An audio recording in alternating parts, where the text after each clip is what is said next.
nangangailangan na matulungan.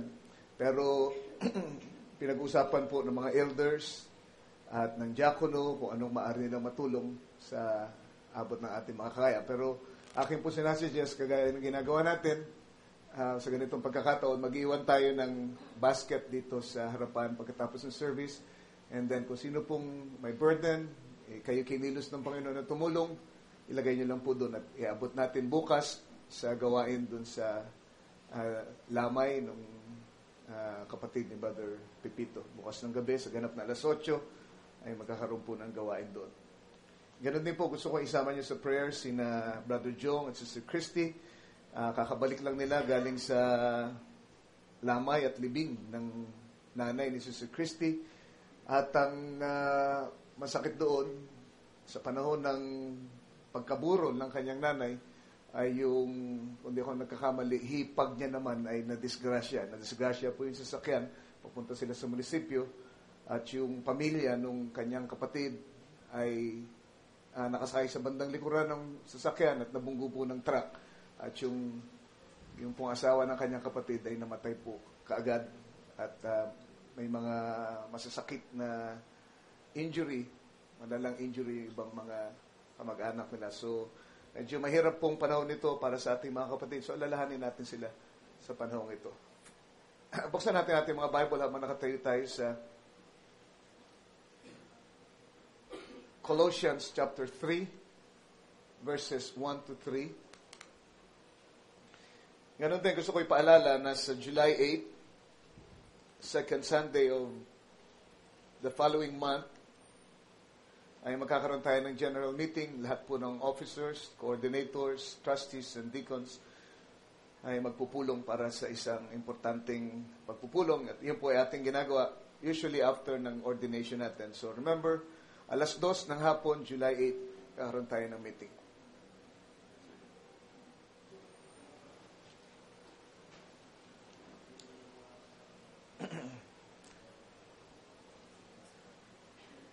Sabi dito, if ye then be risen with Christ, seek those things which are above, where Christ seated on the right hand of God. Set your affection on things above, not on things on earth.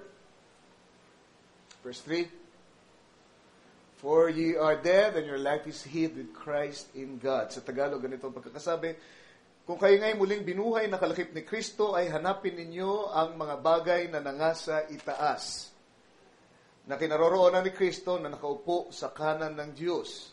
Ilagak ninyo ang inyong pag-iisip sa mga bagay na nangasa itaas, huwag sa mga bagay na nangasa ibabaw ng lupa.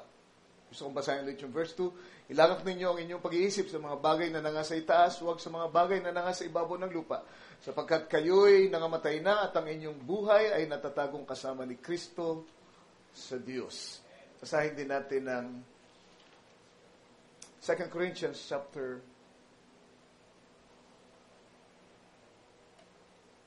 10, verses 4 to 5. 2 Corinthians chapter 10.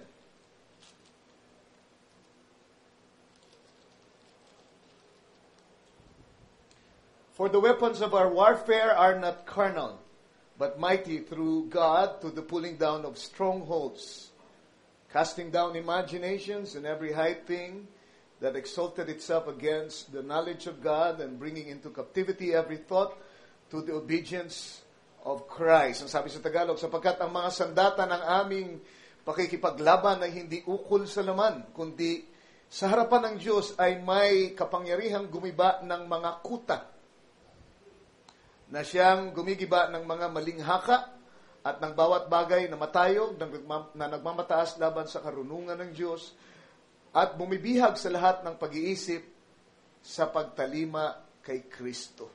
Papasahin ko isang quote bago tayo umupo. Dito sa message na Why It Had to Be Shepherds, ang sabi ng ating propeta ay ganito. You hear so much today. You hear so much today about positive thinking. You just put your mind on anything and think positive on it. The devil can do that also. There's only one thing that rules over all, and that's God's Word. If you're thinking contrary to the Word, forget your thinking, think on the Word. Gusto ko mangusap sa gabing ito tungkol sa isang mensahe na pinamagatan kong true positive thinking is word thinking. True positive thinking is word thinking. May the Lord bless you. Mari tayong magsipo.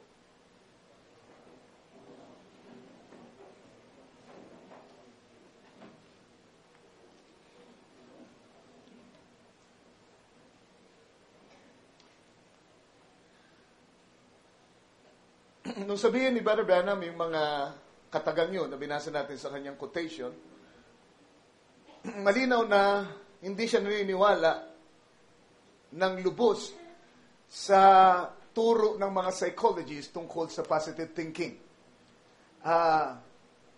Because ang mga psychologists usually ay nagtuturo ng mind over matter. Pamagitan ng pagpapalakas sa pag-iisip ng isang tao, naniniwala sila na maaari nilang makontrol ang mga bagay-bagay na nasa kanilang paligid. Sa isang banda ito ay may katotohanan pero hindi ito lubos na totoo. Dahil sabi nga ni Brother Branham, kahit ang diablo ay pwedeng gawin yun. Pwede kayong bigyan ng diablo ng positibong kaisipan pero lihis sa salita ng Diyos. Like for example, nung siya ay pumaroon kay Abatadan nung pasimula, hindi ba't positibo yung kanyang sinabi? And sabi niya, pagka kayo ay kumain nito, ay mabubuksan ang inyong mata. Meron man namang mas pupositibo pa dyan, na dating hindi kayo nakakakita ng tama at mali, ngayon makakakita na kayo, malalaman nyo na kung anong tama at mali. At magiging tulad kayo sa Diyos. It's all positive. Pero it's not according to thus saith the Lord. Kaya sa harapan ng Diyos, kahit na gaano ka positibo yun, it's still negative. Dahil ang tunay na positibong pag-iisip ay yung ayon sa salita ng Diyos. So ang tunay na positive thinking ay word thinking. Kailangan ng ating kaisipan ay nakabase palagi sa salita ng Diyos. And then, saka mo masasabi na you are a positive man or positive woman. Dahil ang isip mo ay puno at pinaghaharian ng salita ng Diyos. Sabi dito sa isang message pa niya, sa message na Law 1955, sabi niya, it's a strange thing that this is so much thought of people. Nakapagtataka daw na madalas itong iniisip ng mga tao. They say, well, I am weak. My faith is not very much. I'm not a very good Christian. That's just what the devil wants you to say. You're just talking his languages or his language right then. See? You must never say that. Don't never let your testimony be negative. Amen? So iwasan nyo rin pagsasabi na mahina ang aking pananampalataya. Mahinang klase akong Kristiyano. Hindi ko kaya to. Hindi ko kaya yan. Talagang wala akong kwentang tao. Hindi yata ako bride. Sabi ng Brother Branham, ang tagal nang hinihintay ng diablo na yan ay banggitin mo. Dahil yan ang lengguwahe niya. At kung ano yung sinasabi mo, ay nagkakaroon ng pamamahala sa takbo ng pag-iisip mo at sa takbo ng iyong buhay pagdating ng araw, yung iniisip mo ay magmamanifest sa iyong body language, ang iniisip mo ay magmamanifest sa iyong salita, ang iniisip mo ay magmamanifest sa iyong attitude.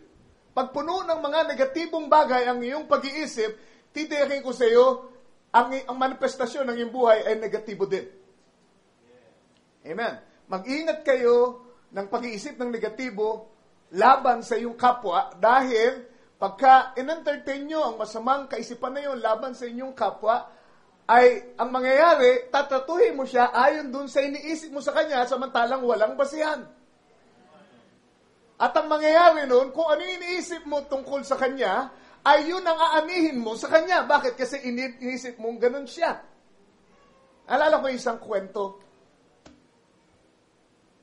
Kwento ito ng Araro ni Ponyong. Araro ni Ponyong. Si Bentong kasi ay nagmamadali siya na tawag dito, bungkal ng kanyang bukirin dahil darating na yung tag-init, tag-tuyot.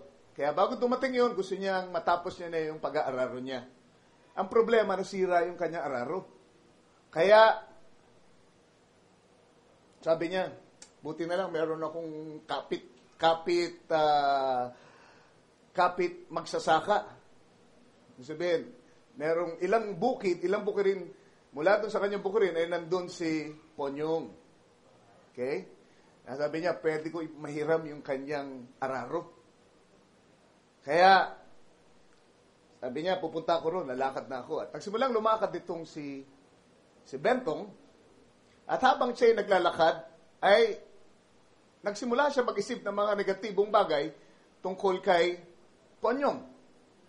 Tang sabi niya, ang problema nito, habang lumalakad siya, siguro mga 3-4 na bukirin. Pagkatapos niya paglampas niya sa unang bukirin, sabi niya, kung sakali man na meron si Ponyong na araro, ang iniisip ko, baka luma na rin yung kanyang araro at sabihin niya sa akin, ako masisira na rin yung konting gamit na lang. Kaya baka hindi niya rin mapahiram sa akin. Pero subukan ko pa rin. Lakad siya. Pangalawang bukirin ang kanyang nalampasan. Tang sabi niya, etong si Ponyong naisip ko at nabalitaan ko madamot na tao ito So una, nagsimula siya, manghihiram siya, may pag-asa sana. Pero nagsimula siyang lumakad, nung babaybayin niya na yung pirapil, simula na siya mag-entertain ng mga kaisipan na yun. Diba? Sabi niya, at dahil sa madamot ito, hindi ito matulungin Kahit pa nga abutan ko na natapos niya na yung kanyang pag-aararo, at pagkatapos niya yung kanyang araro ay nandun lang, nakabuyang-yang lang doon, at hindi naman ginagamit, abay, baka hindi lang ako pahiramin nun. Pero susubukan ko pa rin. 2 bukirin. Pangatlong bukirin, tinatawid na niya, ay naisip niya, hindi lang madamot, malupit yun Pwedeng maging malupit sa akin itong si Ponyong At pagdating ko doon, baka sigawan pa ako niya na sabihin, wala akong pakialam sa bukid mo. Diba? Kaya sabi niya, naku, bahala na. Kaya pagdating niya doon sa bukirin, doon sa kinaroroonan ni Ponyong, kumatok siya doon sa pahingahan ni Ponyong at pinakbuksan siya ni Ponyong, sabi, magandang araw, sino ba? Paring Bentong. Ano bang maipaglilingkod ko sa iyo? At itong si Ponyong, abay, nanlalaki ang matatang sabi, sa'yo na yung araro mo, isaksak mo sa bituka mo. Bakit? Kasi, bago pa siya dumating at sabihin ko ano yung kanyang pakay, ay nabuo na yung mga negatibong bagay tungkol dun sa tao, kaya hindi na siya nagtanong, hindi na siya humiling, nag-judge na siya. Palagay mo, papahiramin siya ni Ponyong. Baka isaksak sa bituka niya. Bakit? Kasi yun ang kanyang inisip dun sa tao. You see? So, sabi ni Brother Branham, huwag kayong magkaroon ng negatibong patotoo. Sabi niya ng problema sa mga tao. Pupunta sa prayer line, pero ang isipin, paano kung hindi tagalan ni Brother Ray yung patong niya sa akin, mas matagal yun sa katabi ko. Diba? Paano kaya kung hindi magtawag si Brother Ray ng prayer line? Diba? Ang napakarami na kagad hadlang ang iniisip bago pa dumating doon sa aktual na pangyayari, doon sa pakay niya kay Lord. Sabi ni Brian, kung ganyan ang iniisip nyo, hindi nyo makukuha kung ano yung inihiling nyo sa ating Panginoon. Bakit? Punong-puno ng negatibong kaisipan yung pag-iisip nyo in the first place, and anything that is of doubt is sin. Pag may pagdududa, pag may tanong, pag may in-entertain kang hadlang, amen, hindi ka pakikinggan ng Panginoon. Dahil ang Diyos ay nalulugod lamang sa pananampalataya. At ang pananampalataya ay walang kinikilalang hadlang. Tandaan niyo yan. Ang pananampalataya ay positibo. Hallelujah. At ang pananampalataya ay nakaangkla saan? Hindi sa emosyon, hindi sa sabi ng tradisyon, hindi sa sabi ni nanay o sa turo ng ating mga ninuno dati. Ang pananampalataya ay nakaangkla na matibay sa salita ng Diyos. pagkaalam ng pananampalataya mo na ito'y ayon sa salita ng Diyos, wala siyang nakikitang hadlang. Makukuha niya kung ino ang kanyang kahilingan dahil yun ay ayon sa salita ng Panginoon. Amen. Hindi magpatong si Brother Ray ng kamay. Hindi siya tumawag ng prayer line pag ikaw ay naparoon sa church na may ganong attitude, matatanggap mo ang inihiling mo sa ating Panginoon. Hallelujah. Ang problema sa amin ni Brother Branham, masyado nating pinupuno ang ating isip ng mga bagay ng sanglibutan. Kaya ang nangyayari, naka-crowd out yung space. Naka-crowd out dun sa space ng isip natin, yung mga salita ng Diyos. At yun ang gawi ni Satanas. Yun ang isang pamamaraan niya para kayo ay hadlangan sa inyong pagpapala. Diba? Pag-iisipin kayo ng sari-saring alalahanin sa buhay. Marahil mga bagay na hindi naman masama. Diba? Alalahanin, pambili ng medyas ng anak ko, sapatos, mga notebook, Crayola, sabi nila, kailangan daw nila 2 layer na ngayon. Dati 1 lang ang binibili ko. At yung mga bagay na yun ay naiipon sa isip natin. Pagkatapos, dagdagan mo pa na makikinig ka sa radyo, kesyo naghiwalay na si ganito at si ganyan. At balita ng pagpatay dito, balita ng hold-upan doon, karnapan dito, at yung China ay sumusugod na sa Pilipinas. Bago pa malaman, puno na yung isip mo, amen, hindi ka na magkaroon ng puwang para mag-isip ng salita ng Diyos, makapanalangin, amen, tumahimik at alalahanin ang mga pangako ng Panginoon. Why? Crowded ng isip mo. Kaya sabi dito sa binasa natin, kung kayo talaga nabuhay na maguli, sabi, ilagak niyo yung mga pag-iisip sa mga bagay na nasa itaas, hindi sa mga bagay na nasa ibabaw ng lupa. Nasa itaas. Titikin nyo palagi. Meron kayong panahon para magbulay-bulay sa salita ng Diyos. Now, ang isip ay talaga makapangyarihan at kaya nitong kontrolin ang buong pagkatao natin. Pero, gusto ko sabihin sa inyo, may higit na mas makapangyarihan kaysa sa isip. Ano yun? Sa isip ng tao, ha? Yung isip ng Diyos, sino mas makapangyarihan? Isip mo, isip ni Lord? Isip ng Diyos. At sa Philippians, ang sabi ni Paul, may this mind which was in Christ be in you also.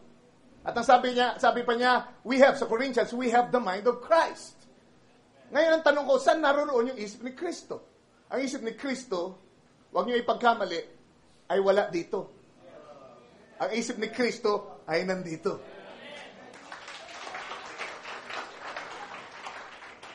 Ang isip ni Kristo ay nalalaga sa ating puso sa pamamagitan ng kapayagan sa anyo ng ipinahayag na salita. Alright? So sana naintindihan niyo yung mga ganong linyada ng ating ng inyong lingkod dahil kayo mga message believers. Alright? So, ang isip ni Kristo ay hindi lang dito dahil kung dito lang, it's just intellectual. Pero kapag ang isip ni Kristo, ang pinahayag na salita ay nailagak sa puso mo, then it becomes a revelation and then it becomes more powerful than your mind. At sa pamamagitan nun, ay maaari mong kontrolin yung takbo ng pag-iisip mo. Dahil dito ay wala kang control kung ano nung isip ang dumarating dyan, hindi mo kontrolado. Wala kang kontrol sa kung kailan darating yung mga negatibong pag-iisip. Amen. Papasyal at papasyal sa iyo ang mga negatibong pag-iisip. Dadalawin ka ng sari-saring hindi magagandang alaala. Pero meron tayong bantay sa ating puso. Ang sabi doon sa binasa natin sa 2 Corinthians chapter 10, verse 4, ang sandata ng ating pakikipaglaban ay hindi ukol sa laman, kundi ito ay makapangyarihan sa pamamagitan ng Diyos, sa pamamagitan ng ano? Paggiba ng mga kaisipan. Strongholds, kuta. Alam niyo yung kuta, maraming anyo yan. Yan ay nasa subconsciousness natin. At hindi nyo namamalayan, ina-express nyo yung mga kutang yun. Sa kilos nyo, sa pagtrato nyo sa inyong kapwa, sa pagharap nyo sa problema, sa pagtingin nyo sa inyong sarili. Bakit? Kasi may mga kuta sa inyong pag-iisip. Ano itong mga kutang ito? Ito yung mga tinuro ni nanay sa ni tatay nung araw. Diba? Yung mga gawi natin, kinalakihan natin gawi, at automatic yun, given a certain situation, dahil may kuta doon, yun ay gumagana at ikaw ay pinasusunod ayon doon sa dikta ng kuta sa subconscious mo. Marahil hindi mo, tawag dito, kino-quote kung ano man yung turong yon, pero dahil sa matagal mo nang ginagawa, amen, given a certain situation, tumatakbo na yun. Kumbaga, nagpe-play, nagra-run na yun. Kumbaga, program yun na nagra-run, automatic nagra-run siya. Pagka nakasalubong ka ng isang sitwasyon, nakasunod kayo sa akin. Kasi pinalaki kaming ganito eh. Pagka ganitong sitwasyon, ganito ang gagawin eh. Pagka ganitong sitwasyon, wala nang pag-asa yan talaga eh. Diba? Pinalaki kang negatibo, kaya negatibo, subconsciously, hindi mo man sabihin, pero yung galaw mo, yung kilos mo, yung mukha mo, yung mata mo ay nagsasabi na ikaw ay punong-puno ng takot. Bakit? May mga kuta sa pag-iisip mo. Kaya kailangan natin ng sandata ng pakikipaglaban na espiritual. At yung sandatang yun ay binigay ni Lord sa iyong puso. Ano kailangan mong gawin? Kailangan mong hugutin yun at ang sabi, gibain mo ang bawat kuta. Linisin mo ang iyong pag-iisip. Hindi ba? Ang sabi, be not conformed, but be ye transformed by the renewing of your mind. Sa pamagitan ng ano? Ng salita ng Diyos. Hindi ba? Baguhin mo ang iyong pag-iisip. Paano mababago? Gibain mo yung mga dating nakatayo dyan ng mga kuta at palitan mo ng ibang mga kuta. Mga positibong kuta. Can you say amen? At paano mo gagawin yun? Sa pamagitan ng salita, sandata ng pagkikipagbakang espiritual. Ang salita, ang tabak ng salita ng Diyos na nasa iyong puso. At ang sabi, lahat ng mga pag-iisip, maling haka, imagination. Sa isip lahat yan. Di ba? Imagination na imagine mo. Pagka meron ka ng problema, dahil sa merong kutang na tayo doon, nakaharap na ako ng ganitong problema, nabuwal ako dati at hindi ko nakaya ito. Diba? Napahiya ako dito at mukhang ganito na naman mangyayari sa akin. Kuta na yun eh. Diba? Yung mga, tawag dito, mga scars of our spirits. Mga takot natin dahil sa mga previous na karanasan natin. Nandyan yan. Mga tradisyon, mga sabi-sabi, mga, anong tawag dito? Mga haka-haka. Na paulit-ulit nating sinasabi at pinapakinggan at naririnig sa bahay, nagiging kuta lahat yan. Mga pamahiin. Amen. Tandaan niyo ito. Ang sabi sa Biblia, faith cometh by hearing, and hearing by the word of God. Pero you can apply that to the negative. Kung ano ang palagi nyo pinapakinggan sa isip nyo at ini-entertain nyo, ay paniniwalaan nyo pagdating ng araw. Diba? Yan ang ginamit ni Hitler sa pagkukumbinsi yung sa mga German na tayong pinakamagandang lahi sa ibabaw ng lupa. Diba? At nagtanim siya ng pangkamuhi para sa mga Israelita. Amen. Sa isip ng mga tao tayo, paulit-ulit niya sinasabi sa speech. Amen. At tinataas niya yung kanilang lahi, higit kasi sa ibang lahi, paulit-ulit bago pa malaman ng mga tao na paniwalaan na nila yun. Bakit? Faith cometh by hearing. Di ba? Pag palagi mo sinasabing wala kang kwentang tao, darating ang panahon, makukumbinsi ka. Because faith cometh by hearing. Pinaniniwalaan mo na. Dahil palagi mo sinasabi, palagi mo, ito na naman, naku, problema na naman ito, naku, pabaksak na naman ako dito sa exam kong ito. Amen. At yun nga ang mangyayari sa'yo.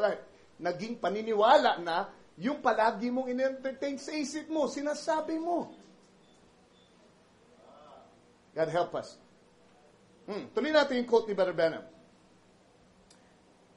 Let your testimony always and your thoughts, everything, never permit a negative thought to come in your mind if you can help it. Now, bago ko ituloy itong quote na ito, sabi pa dun sa scripture, sa 2 Corinthians chapter 10, ang sabi, lahat ng pag-iisip ay dapat tawag dun, bihagin. Bawat pag-iisip na kontra sa Diyos at nagmamalaki laban sa pagkakakilala sa Kanya ay dapat natin bihagin upang sumunod kay Kristo. Sino ba si Kristo? Ang salita. Kita nyo? Lahat ng pag-iisip, kahit pa parang gaano kaganda yan, kailangan i-check natin kay Kristo sa Word. Kay Kristo na nasa salita. Kaya pag hindi tama, bihagin mo yun. At pasukuin mo yun, gibain mo yun. Amen? Doon ka palang magkakaroon ng positibo, tunay na positibong pag-iisip. Sa tamang paraan. Alright, tuloy natin pagbasa. Don't ever let your testimony be negative. Let it be positive all the time. Pwede mo natin sabihin, all the time. All the time. Amen. All the time. I am saved. Yun, imbis na sabihin mong, ako'y mahina. Ako'y walang kwentang tao. Siguro hindi pa ako ligtas. Hindi ko kaya isuko yung mga kahinaan ko. Imbis na sabihin mo, I am saved. I have God in my heart. I believe Him with all my heart. Amen. Sabihin mo, I can do all things through Christ who strengthens me. Do you believe in divine healing? With all my heart. Dapat ganon. Let your testimony always and your thoughts, everything, never permit a negative thought to come in your mind if you can help it. When it starts that, don't entertain it. Ayun. Well, you say, I can't help the thoughts from coming. Well, that would be like the farmer that said he couldn't stop the birds from flying over his place, but he could sure stop them from roosting. Marahil kasi, maaaring idahilan nyo raw, hindi ko kontrolado yung mga isip na dumarating sa akin. Yung mga negative pag-iisip na dumarating sa akin, wala akong kontrol doon. Well, sabi niya, maaaring totoo yan, pero katulad na ng magsasaka, sabi yung mga ibon, nagliliparan doon sa kanyang bakuran, hindi niya yun maaawat, pero mapipigilan niya yung mga ibon na mamugad pa doon sa kanyang lugar. Or worse, praise the Lord, hindi lang po humapon, yung roosting is humapon, okay? Pwede niyang awatin na humapon, kundi, at hindi lang humapon, kundi mamugad. Diba? Pag sinabi mong humapon na nagpapahinga, ginawa ng pahingahan yung lugar mo. At pagka lagi mong pinapahintulutan niya na mamahinga yung mga negatibong pag-iisip sa isip mo, hindi lang mamamahinga dyan, hindi lang hahapon yan, mamumugad na yan. At pag namugad yan, mangingitlog yan. At pag nangitlog yan, magkakaanak yan. Isang bagay yung dinaanan ka ng masamang pag-iisip. Pero isang bagay yung hayaan mong mamugad at mangitlog. Diba? Hindi mo kontrolado. Naintindihan ni Lord, hindi natin kontrolado. Ang diablo, napakarami niyang paraan ng pagpaparating sa atin ng mga masama at negatibong kaisipan. Pero meron tayong kakayahan na pigilan yung mga kaisipan na yon na manatili sa ating pag-iisip. Amen. By the word of God. So sabi niya, so that's a good thing. You see, you can help the thoughts when they come, but don't entertain them. Just pass it on. No, sir, Jesus Christ is my Savior. All things are mine by God. And I'm going to keep them. I'm going to testify of them. And God can only bless you as you confess that He has done it for you. God can only bless you as you confess that He has done it for you. So, He is the high priest of our confession. Is that right? He said that He is the high priest of our confession. Actually, yan ay nasa Hebrews chapter 4, verse 14 to 16. Kung gusto niyo sulat. He can only do for us as we accept it and believe it and confess it.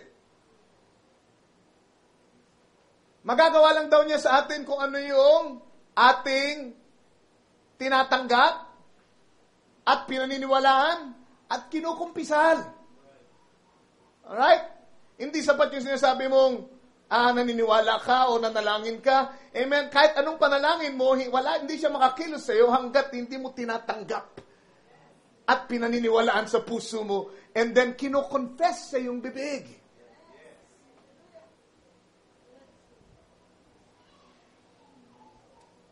Sabi niyo dito sa isa pang message sa Jehovah Jireh. And now we see Him, tungkol pa rin sa pagiging high priest ng ating Panginoon, we see Him setting at the right hand of God, making intercession upon our profession. And no matter how much you pray, how much you cry, how much you agonize. So high priest, yan ang ating confession. Sabihin, nag-aabang siya nung sasabihin natin. Nag-aabang siya nung ating kaisipan na nabuo sa ating pag-iisip. At pagkatapos binigkas natin, inaabangan niya yun dahil siya ang high priest ng confession. Yung pinapahayag natin, hinihintay niya yung lalabas sa iyong bibig. At ang sabi niya dito, gaano man kayo manalangin, gaano man kayo umiyak, at gaano man kayo mag-agonize. Ibig sabihin, maghirap ng gusto sa inyong panalangin. Gaano man kayo umiyak, gaano man kayo manalangin, gaano man kayo mag-agonize, ang sabi dito, how much you do, it will never be accepted. Brother Ray, bakit? Ano pang silbi ng pag-iyak natin, pang silbi ng pananalangin natin? Meron yan, meron lang kayong dapat na gawin. Ang sabi dito, sabi niya, God can do nothing for you until first, by faith, you accept it, and believe it, and confess it. That's the only way God can act now is when you act first. Because He is the high priest making intercession on your confession of your faith in His finished work.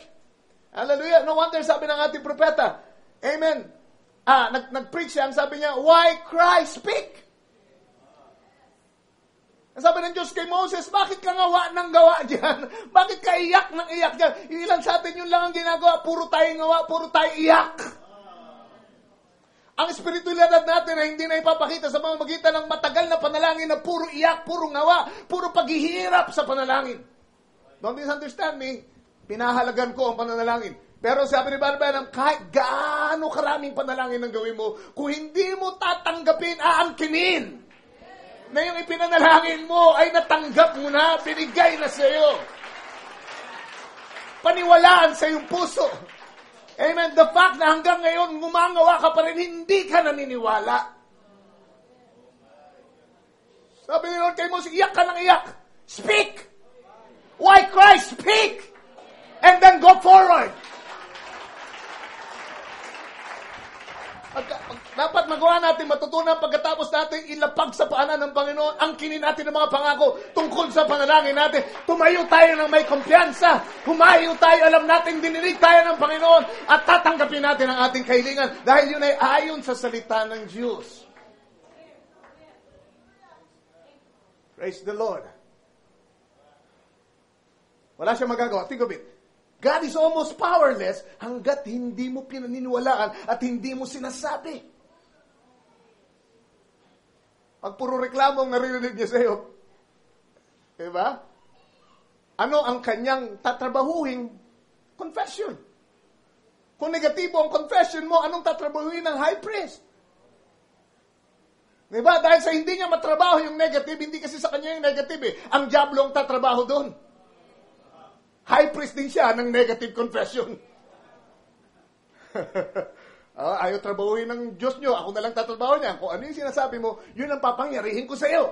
Sabi nga ni Barbara, ingatan niyo yung mga kinatatakutan yung bagay. Diba? Kung ano yung kinatatakutan nyo, yun ang nangyayari kadalasan. Diba? Huwag nyo isipin ako, baka sa pagbiyahe namin, baka mapalatan kami ng gulong. Diba? Kasi may karanasan kami, 12 beses kami napalatan ng gulong. And it becomes, naging, ano yun? Stronghold na yun. Ano, alala ko yung pumunta kami doon. No. Praise God. Pag natakot ka, pag inisip, mapapalatan nga ng gulong, Brother Boy. Na dapat ang sabihin mo, this time, hindi na ako mapapalatan ng gulong.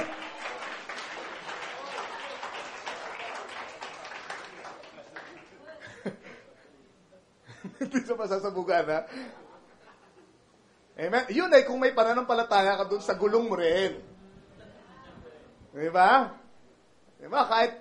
Kahit anong paniwala mo kay Lord, pero may duda ka doon sa gulong mo, palitan mo. Diba? Humingi ka kay Lord na, Lord, pwede po pampalit ng gulong. Para sa tuwing babiyahe ako, Lord, sigurado, Lord, hindi na ako mapaplatan. At iiwas mo. Diba? Kasi, Meron pa rin negatibo, may alaala ka dun sa gulong na yun eh. Kung 3 beses niya, 20 beses niya pumutok, bay, palitan mo na. Diba? My point is, amen, yung kinatatakutan mo, yung negatibong sinasabi mo, ang diablo yung magtatrabaho at papangyarihin niya yun sa iyo. Stronghold. Diba? Napaka makapangyarihan niya pagka hindi natin nagibayan. Nakakita na ba kayo? Hindi ko alam. Pero sa mga palabas ng bata, hindi ko alam kung napansin niyo yun, sa circus, yung elepante, may tali yan sa isa sa mga paa niya. Alam niyo kung gaano kulit yung tali? Ang liit-liit. Ang lipis-lipis. Elepante. Yun ang kanilang pinangko-control sa elepante. Alam niyo kung bakit? Kasi yung elepante yun, bata pa lang, tinatalian na sa paa. At lumaki siya, dati kasi, talaga mapipigilan siya nung taling yun. Lubid na yun eh, bata pa siya eh. Kaya ilang beses yung sinubukan na makaalpas, makalayo doon sa kanarororoy, pero hindi niya magawa kasi may tali pala ako dito. Kinalakihan niya. Naging 3 taon, naging 5 taon, naging 10 taon, ngayon 20 taon na siya, lumakas na siya ng gusto, lumaki siya ng gusto. Isang ganun niya lang baka kasama yung bakal na pinagtatalian matanggal Pero dahil nakasanayan niya, akala niya, hindi siya makakaalpas doon. Yun ang stronghold, yun yung mga attitude natin, mga gawin natin. Amen? Kala natin, hindi natin kayang lampasan, hindi natin kaya. Bakit? Kasi nasanay tayo na nakatali tayo sa ganung negatibong pag-iisip Anong ginagawa ko ngayon? Gusto kong palayain ng iglesia nito. Palayain ang bawat isa sa inyo. At sabihin sa inyo, amen, that we can do all things through Christ. May higit na kapangyarihan na nasa salita ng Diyos para pigtasin lahat ng pagkakatali na tumali sa ating buong buhay natin. Tradisyon, turo, amen. At lahat, ang salitang ito'y mapagpalaya. Kaya kailangan palitan mo yung takbo ng iyong pag-iisip yun yun. Kahit ang psychology nagtuturo niyan. Pagka negatibo palagi isip mo, subukan mo palitan ng positibo. Diba? Nakaranas na ba kayo hindi kayo makatulog magdamag? Dahil sa kaiisip? Sa Lord, ilan sa inyo, hindi nakatulog kagabi, naantok kayo ngayon. Isip ka ng isip, di ba? Hindi ka makatulog. At pagka hindi ka makatulog, nagugutom ka. Sabihin niyo sa akin kung hindi totoo yan. Kasi gising ka tumatakbo yung sistema mo di ba? Active Kaya pagka inabot ka na 2:00, naghahanap ka na ng makakain yan. Di ba? Kaya madadagdagan yung isipin mo. Imbis na yung problema lang iniisip mo, ngayon, may another problem ka, nagugutom ako. At bago pa malaman, nagbubukas ka na ng refrigerator, at pagka kumain ka, lalo na uminom ka pa ng kape, lalo kang hindi makakatulog. Diba? Isip ka ng isip. Hindi mawala sa isip mo yun. Ang naranasan ko yan At mabuti yung aking iniisip. Alam niyo kung yung iniisip ko? Yung ipapakain sa inyo.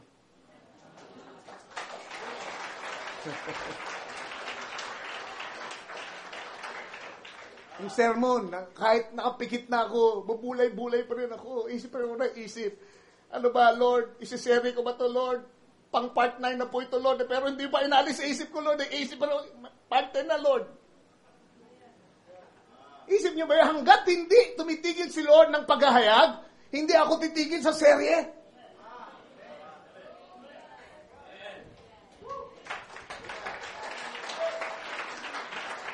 Kaya meron mga subject na maabot ng part 10, part 12, may subject na isa lang, isang beses lang. Dahil base yun sa dealing ni Lord. Mananalangin, pagbubulay-bulay sa salita ng Diyos. Amen? Kahit nakikipag-usap, nakikipag-fellowship, kala nila tatawa-tawa ako doon pagka nag-fellowship kami, nagtatawanan sila, pero meron akong iniisip doon sa likod ng kanilang pinag-uusapan. Diba? Praise the Lord. Babasketball kunyari, pero pag upo ko noon, tumatakbo yung isip ko, part 10, Lord, part 10. Diba? Tag-iisip ka sa gabi. Diba? O, example lang ganito. 66 na itim na kambing. O, subukan niyo isipin niyo, 66 na itim na kambing. Pikit kayo, sabihin niyo, 66 na itim na kambing. Simula mag-register yung image, 66. Subukan niyo, bibilangan niya, 1, 2, 3, 4, 66 yan eh. At di ka makatulog kasi, bilang ka ng bilang, 66. Gusto kong makalimutan to, Lord. Gusto kong maalis na sa isip ko para makatulog ako. Hindi mo pwedeng sabihin, ayoko na. Diba? Pwede nyo sabihin yun? Ayoko na isipin, 66 na itim na kambing. Alam nyo, para makalimutan yung 66 na itim na kambing, palitan nyo. Diba? Imbis na isipin nyo, 66 na itim na kambing, isipin nyo, 77 puting tupa.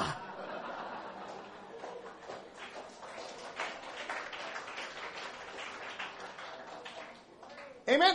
Illustration ko lang yun. Pero, yun ay totoo. Diba? Kung ano yung iniisip mo palagi yan na nabubuong image sa'yo, tao pa malaman, pinaniniwala mo na, inador mo na, Diyos mo na yan, at lahat ng ginagawa mo, umiinog na doon sa image na nagsimula sa kaisipan, na in-entertain mo. Kung mali yun, palitan mo. Imbis na 66 na itim na kambing, palitan mo ng 77 puting tupa. Diba? Puro negatibo. Salungat sa salita ng Diyos. Anong gawin mo? Amen. Sa Lord, humukay ka. Bombahin mo yung, tawag dito, yung poso sa puso mo, yung bukal. Hayaan mong lahat ng mga kaisipan na negatibo at hindi ayon sa salita ng Diyos ay ma-wash out at palitan mo ng mga pangako ng Diyos sa iyong puso.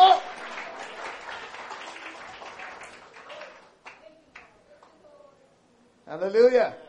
Sabi nga nung isang article, I believe na pakinggan nyo na to, pero ang sabi, my never again list, ang sabi niya. Number 1, never again will I say, I can't. Yan ang mga paboritong mga kataga ng mga negative people. I can't, hindi ko kaya. Sadya. Pagka kayo ay taga San Pablo, taga Cavite, o Batangas, sadya, hindi ko kaya. Never again will I say, I can't. Hindi ko na sasabihin ulit na hindi ko kaya. Because I can do all things through Christ who strengthens me. Philippians 4:1. So, palitan nyo ng salita ng Diyos. Sabi ng nanay ko, hindi mo kaya yan. Anak, nasa lahi natin, hindi kinakaya yan. Ano pa niniwala? May sinabi ng nanay mo, yung salita ng Diyos ngayon, na narinig mo. You can do all things through Christ. Anak ko, ako sa iyo, gigive up na ako. Hindi natin kaya yan. Wala sa lahi natin ang nakakaabot sa ganyan. But my God said, I can do all things. Kaya hindi ko na ulit sasabihin, I can't. But I can do all things. Alright? Piktasin niyo yung tali. Ang lakas-lakas niyo, ang lit lang ng taling yan. Never again will I confess, I lack. Nagkukulang kami. May pangailangan kami. Kulang kami nito. Kulang kami ng ganyan. Ibig sabihin, nagkukulang kayo. Amen. Sabihin niyo yung Philippians 4:19, for my God shall supply all my needs according to His riches in glory. Hindi natin papansinin yung pangailangan. Pero ang sinasabi natin, ano kung meron? May supply si Lord. Imbis mag-dwell ka dun sa pangailangan, mag-dwell ka dun sa supply. Ba't mo po problemahin yung pangailangan kung may supply? Eh di parang wala rin pangailangan. Hallelujah! Never again will I fear. Hindi na ako matatakot ulit. Tatakot ako sa ganito. Baka ganito mangyari. Baka ganito mangyari. Baka ganito mangyari. Ang sabi ni Barnabas, ang pinakamatinding salot sa iglesia ay ang pagkatakot. At ang message ay dumating para itaboy ang pagkatakot mula sa mga tao. Natatakot ako baka yung anak ko manligaw ng unbeliever. Ayan, mga nanay, walang magagawa yung pag-aalala. Sino sa inyo, sabi ng ating Panginoon, nagdagdag ng isang siko sa pagkatao nyo sa pamamagitan ng pag-aalala? Natatakot ako baka hindi baka ganito mangyari, natatakot ako. Ang dami yung takot. Por Diyos, por Santo.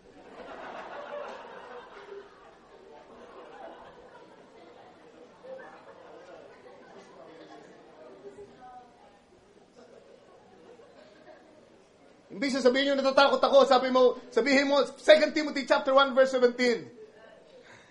God has not given us the spirit of fear, but of power and of a sound mind and love. Hindi ako binigyan ng Diyos ng espiritu ng takot, kundi ng kapangyarihan, ng matinong pag-iisip, ng pag-ibig. At sa pag-ibig ay walang pagkatakot, Brother Nemi. Gusto ko pagka narinig ko na si Brother Nemi nagsasabing, iniibig ka ni Lord. Walang takot sa pag-ibig. Minamahal ka niya. Walang takot sa pagmamahal na tunay. Never again will I lack strength. Hindi mo sabihin mahina ako, hindi ko kain, mahina ako talaga. Kundi sabihin mo, Psalms 27 verse 1, the Lord is the strength of my life. Of whom shall I be afraid? Paano kung mahina? Si Lord ang kalakasan ng buhay mo.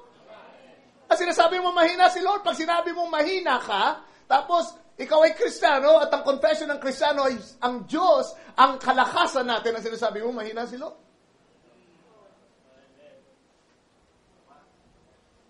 The Lord is the strength of my life. Yan ang dapat mong sabihin. Never again will I live a defeated life. Dahil sa 2 Corinthians 2:14 ang sabi, thanks be to God who gives us the victory through the Lord Jesus Christ. Never again will I lack wisdom. Kulang ako sa karunungan. Kulang ako sa revelation. Problema may kung kulang ka. Ikaw may kasalanan, huwag mo isisi kay Lord. Dahil ang sabi sa James chapter 1 verse 5, ang Panginoon ay nagbibigay sa mga nanghihingi. Kayo ba ay nagkukulang sa karunungan? Sabi, humiling kayo sa Diyos at tanggapin niyo ang inyong inihiling. Nagkukulang kayo sa revelation, nagkukulang kayo sa karunungan, hingin nyo. Ang sabi, yun lang ang kailangan nyong gawin. Wala kayong karapatang magsabi, kulang kayo ng revelation. Hindi ako makasunod sa sinasabi ni Brother Ray. Hindi ka humihingi. Huwag mo na sabihin ngayon, hindi ako makasunod. Susunod ako, uunahan ko pa si Brother Ray.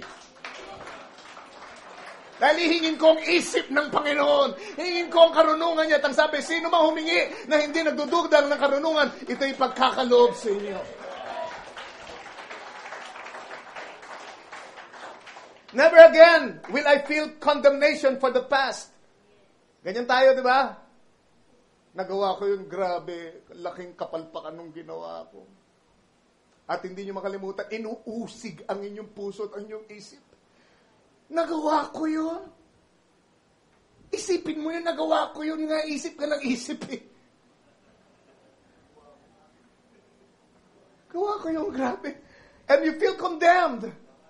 Buong buhay mo, kaya wala kang confidence. Bakit? Kasi may umuusig. Sabi sa Biblia, kung inuusig ka, kung ikaw ay hinatulan ng iyong puso, hindi ka magkaroon ng pagkakatiwala sa Panginoon. 2 Peter chapter 3, kung di ako nagkakamali. Pero kung hindi kayo natulan ng iyong puso, 1 John chapter 3, I believe that is. Ang sabi ay, may pagkakatiwala ka sa Diyos at alam mo na dinidinig ng Diyos lahat ng inihingi mo. Bakit walang humahatol sa iyo? Hindi ka naman hinatulan ni Lord, ikaw lang humahatol sa iyo eh. Dahil kung talagang binigay mo ng buhay mo, naisilang ka na muli, tinanggap mong mensahe ng buong puso mo, ang sabi, di ba, tinapon na yung mga kasalanan mo sa dagat ng paglimot. Gaano mang kalaking kapalpakan.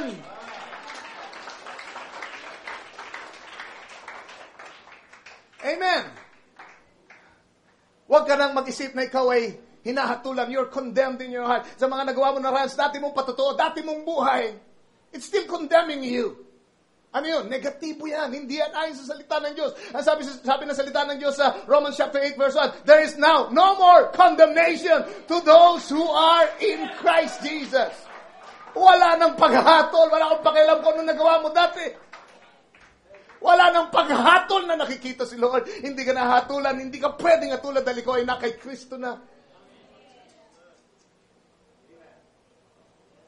Praise the Lord. Sana may mga nagigiba ng mga kuta sa ating pag-iisip ngayon.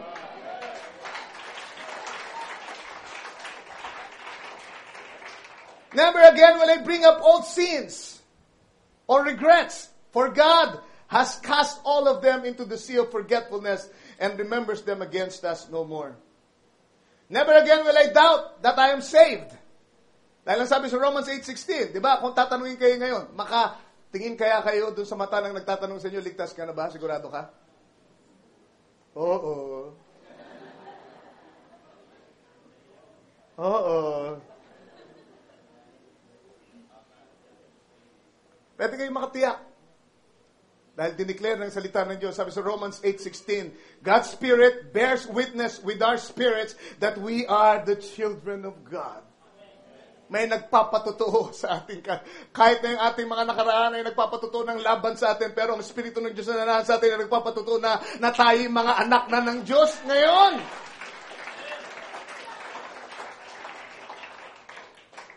Hallelujah.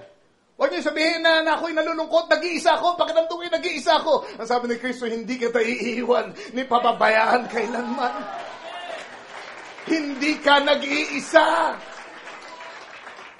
Nalulungkot ako, walang nagmamahal sa akin. Nag-iisa lang ako. Very lonely ako. Totoo ba yan sa salita ng Diyos? Sabi ng Panginoon, hindi kita kailanman iiwanan. Ang mga mata ko'y nakatutok sa iyo.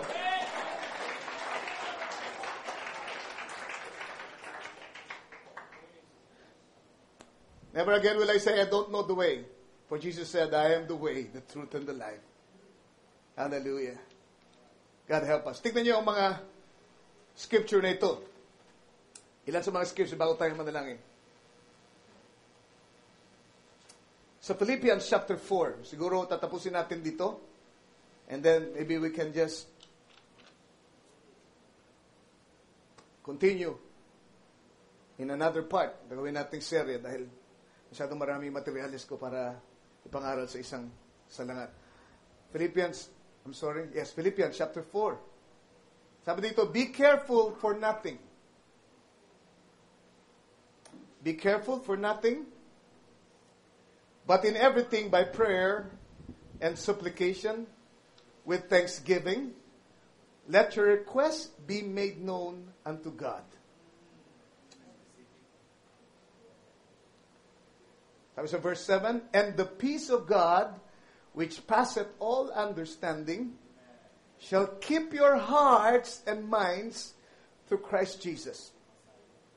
Verse 8, finally, brethren, whatsoever things are true, whatsoever things are honest, whatsoever things are just, whatsoever things are pure, whatsoever things are lovely, whatsoever things are of good report, if there be any virtue, if there be any praise, think on these things. Those things which you have both learned and received and heard and seen in me, do, and the God of peace shall be with you. Alright? Marahil, na-appreciate natin. Ilan sa inyo na-appreciate yung scripture? Pero mas ma-appreciate nyo to kung alam nyo yung background ng scripture. Alam nyo ba kung saan ito sinulat? Sa kulungan. Isa ito sa mga sulat ni Pablo habang siya'y nakakulong. Hindi siya na in despair, hindi siya naging negatibo sa kanyang sitwasyon, hindi siya nagmukmok, hindi niya pinagmumura yung mga bantay doon at nagwala dahil doon sa kanyang injustice na nararanasan.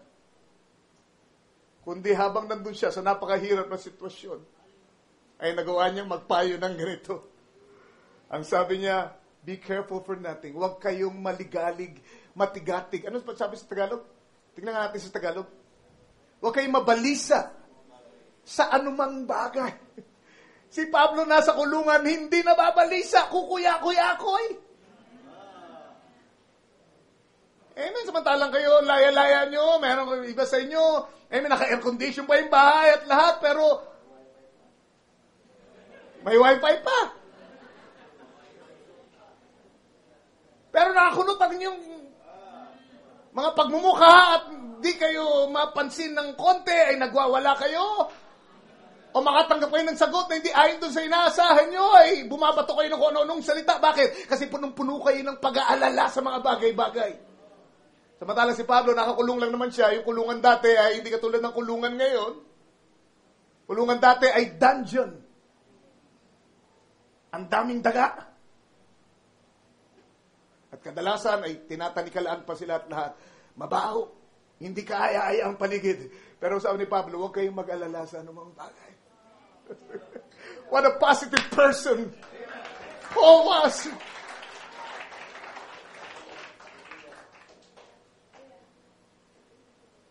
But in everything, by prayer and supplication with thanksgiving. Basahin natin sa Tagalog, please. Huwag kayong mga balisa sa anumang bagay, kundi sa lahat ng mga bagay, sa pamamagitan ng panalangin at daing na may pagpapasalamat, ay pekalala ninyo ang inyong mga kahilingan sa Diyos. Imbis na mag-alala kayo, ay manalangin na lang kayo. Yun ang sinasabi niya dito. Manalangin, yung pagsusumamo, yung supplication. Paalam nyo, yung panalangin at mga pagsusumamo sa pamamagitan ng mga daing na may pagpapasalamat. Kita nyo? Pasalamatan nyo na. Very positive siya. Hindi yung pagkatapos yung dumaing kayo ulit. Pagkatapos umiyak kayo. Pagkatapos gumawa kayo. Ang sabi niya, pag nanalangin kayo, magpasalamat na kayo.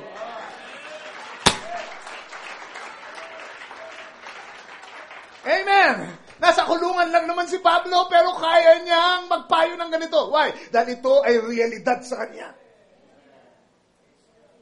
Dahil pinapractice niya. Ang isip niya ay pinuno niya ng mga pangako ng Panginoon. Ang isip niya ay kinontrol ng salita ng Diyos na nasa puso niya. At dahil doon yung katauhan niya ay nakontrol din ng Diyos na nasa puso niya. Ang attitude niya, ang pagtingin niya sa mga bagay-bagay, ang pagtingin niya sa kapwa niya, pagtingin niya sa sitwasyon ay puro positibo lahat. Bakit? Kasi kinokontrol ng puso niya yung isip niya ay kumukontrol sa buong pagkatao niya. Kaya pwede siyang magpayo ng ganito. Imbis na puro kayo daing, manalangin kayo at magpasalamat na kayo, ipaalam niyo ang kahilingan niyo sa Diyos. Hindi makakatulong yung angal ng angal. Reklamo ng reklamo. Diyan na inis si Lord. Sa mga Israelita. Diba? Puro angal, puro reklamo. Ang bigat kasama yung mga taong ganun. Tandaan niyo ito. Yung mareklamo, lalong tinatakbuhan ng tulong. Pero yung positibo, amen? Kahit na may problema, kahit mahirap ang kalagayan, pero may ngiti pa rin, masaya pa rin, at gusto pang tumulong sa iba, yun ang mga nakaka-attract ng maraming tulong. Tandaan niyo yan. Pagka kayo ay positibo sa outlook niyo, sa buhay niyo, sa paningin niyo sa buhay, sa mga sinasabi niyo, mas ma-attract ang mga tao na tulungan kayo sa inyong sitwasyon. Pero yung palagi kayo reklamo ng reklamo, daing kayo ng daing, tatakot yung mga tao sa inyo na lumapit.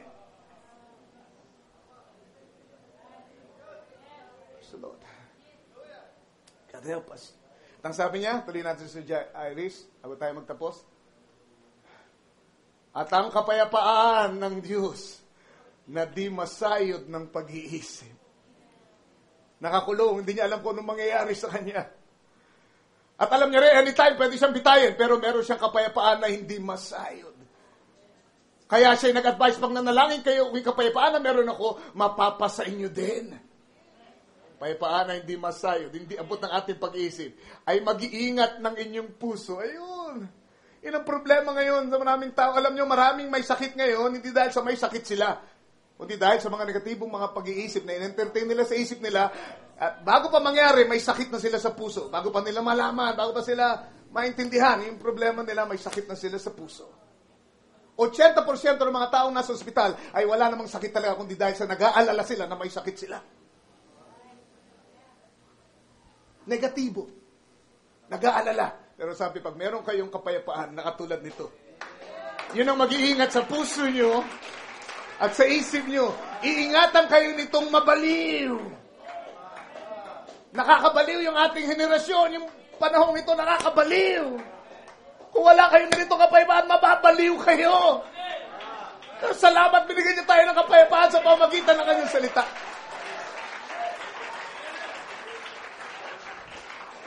Yun ang mag-iingat sa inyong puso, sa inyong pag-iisip. At ang sabi niya, katapos-tapusan mga kapatid. Okay? Yan ang palatandaan na matatapos na tayo. Katapos-tapusan. Mga kapatid, anumang bagay na katotohanan, anumang bagay na kagalang-galang, saan nagdudwell ang isip nyo?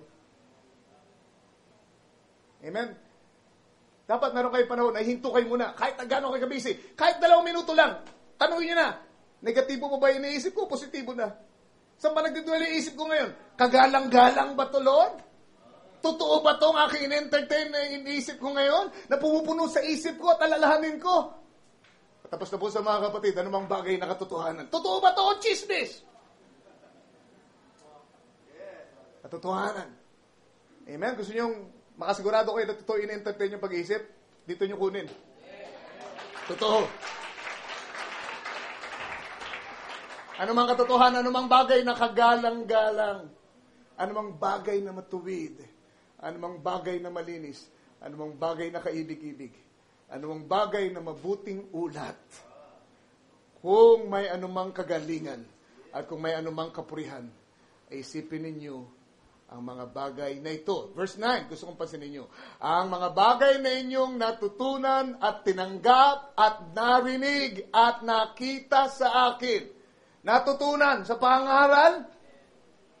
Amen? Pero hindi lang yun. Tinanggap nila. Hindi lang sila puro amen, pero hindi naman tinatanggap, hindi ina-apply. Natutunan, tinanggap, narinig, at nakita sa akin. Ang mga bagay na ito ay ang gawin ninyo, i-practice nyo. Ang Diyos ng kapayapaan ay sa inyo. Tayo latayin mo po. Ama namin, salamat sa salita mo. Nagpapasakop kami. Salamat sa pagsaway mo ngayong gabi. Alam ko, Lord, sa ganumang paraan ay pangaral lang yung salita. Nagtitiwala ako ng Logos, Lord, ay umabot sa kanila. At Lord, ang pakay ng pangangaral ay natupad, Panginoon, sa aming kalagitnaan. May mga nawasak na mga kutas sa aming pag-iisip. Subconsciously, oh God, yung mga kaisipan na yun, mga ideya yun, mga katuruan na yun dati, na nagmamaniubra sa klase ng buhay namin, Lord. Umaasa ako, Panginoon, sa gabing ito, na ito ay nawasak na yung gabi. Sinusuko namin ang aming dating pag-iisip, Lord. Pasagin mo, wasakin mo, gibain mo lahat ng kuta. Panginoon, tulungan mo kami na pagbulay-bulayan palagi ang mga salita mo. Magbasa kami ng Biblia, makinig ng mensahe ng propeta, reviewin ang aming mga, Lord, services dito sa church, sa aming archive, Lord. Pagbulay-bulayan namin, araw at gabi, hindi ba yun ang iyong bilin, Panginoon? Kaya pala ganun, dahil napaka-critical, Panginoon, ang aming mga iniisip sa magiging takbo ng aming buhay. Kung paano kami magiging mapagtagumpay, Panginoon, sa ibabaw ng lupang ito. Kaya, Lord, niling ko, biyaya mo'y sumagana para lahat ng ito aming narinig ngayon ay ma-apply namin sa aming buhay para sa iyong kapurihan sa pangalan ng Panginoong Jesus. Tayo natin mananalangin para sa mga request natin. Hiling natin sa Panginoon.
Ang buhay ko'y hawak niya. Ang buhay ko'y hawak niya. Yes, oh God. Thank you for your love. Ang buhay ko'y hawak niya. Ang buhay ko'y hawak niya. Daan may masalimut, di ako matatakot. Ang buhay ko'y hawak niya. Tayo natin tumayo, mga inawin natin. From our heart. Ang buhay ko'y hawak niya. Anong pinag-aalala nyo kung hawak niya ang buhay nyo? Ang buhay ko'y hawak niya. Daan may masalimuot, di ako matatakot. Ang buhay ko'y hawak niya. Ang lahat ay hawak niya. Ang lahat ay hawak niya. Ang lahat ay hawak niya. Puso ko'y panatag, pangako niya'y matatag. Ang lahat ay hawak niya. Ulitin natin minsan pa. Believe it in your heart now. Confess it. Lahat ay hawak niya. Ang lahat ay hawak niya. Puso ko'y panatag, pangako niya'y matatag. Ang lahat ay hawak niya. Ang lahat ay hawak niya.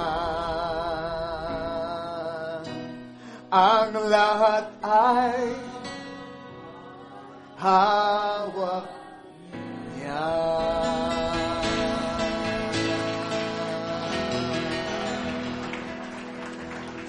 Hallelujah. Hallelujah. Amen. May sinulat ako dito. The positive word thinker sees the invisible, feels the intangible, and achieves the impossible. The Lord bless you. Hiniling ko kay Brother Edwin, pangunahan tayo sa panalangin. Ilang pagtatapos, please. Bless you. Yes, Lord. Tayo po lahat ay yumuko para sa pangwakas sa panalangin. Ama namin Diyos na banal, kami po'y nangahawakan sa iyong mga salita. Gaya ng salita mong matatag, Panginoon. Salamat. Ang sabi, ikaw ang umaalalay sa lahat ng mga bagay sa mundong ito. Ano kaya, Panginoon, kung wala kaming Panginoong may kakayanan ganito, Panginoon? Marahil kanya-kanya kaming diskarte sa buhay. Tsamba lang ang buhay. Ngunit, salamat, Lord, meron kaming isang Diyos na may pangako sa amin. Na ang sabi ng iyong salita na hindi mo kami pagkukulangin, hindi mo kami iiwan. Salamat sa mga pangako mo. Yan po aming pagbubulay-bulayan sa gabi habang kami humahayo. Dahil alam namin, Panginoon, kahit po napakahirap ng buhay sa mundong ito, ngunit alam namin, wala kang pinabayaang mga anak mo. Nagutom, nanghihingi ng tinapay sa daan. Sa halip, binubusog mo kami ng mabubuti mong salita. Ng kayamanang hindi malirip. Ng kayamanan, Panginoon, na hindi maubos-ubos. Yan ang biyaya mo sa iyong mga anak sa gabing ito. Kaya naman, Panginoon, positibo kami sa gabing ito. At itinataboy namin, winawaksin lahat ng negatibong kasipan. Kami malakas, kami makapangyarihan, kami magaling, kami pinalaya, kami ligtas, Panginoon, sa gabing ito. Ganito nawa, Panginoon, aming confession sa gabing ito habang kami humahayo. Salamat sa pagtuturo mo sa amin. Salamat sa iyong paggabay. Salamat sa paalala ng iyong salita, Panginoon. Hayaan mo, Lord, itong maglaro sa aming kasipan hanggang sa aming pagtulog sa gabing ito. ang kakayanan, yung kapangyarihan, ang magagawa mo sa aming buhay. Lahat ay posible sa iyo, Panginoon. Ang posible sa tao ay posible sa iyo. Nawa ito aming kaisipan sa gabing ito. Salamat sa kalakasan binigay mo sa amin, Panginoon, sa gabing ito.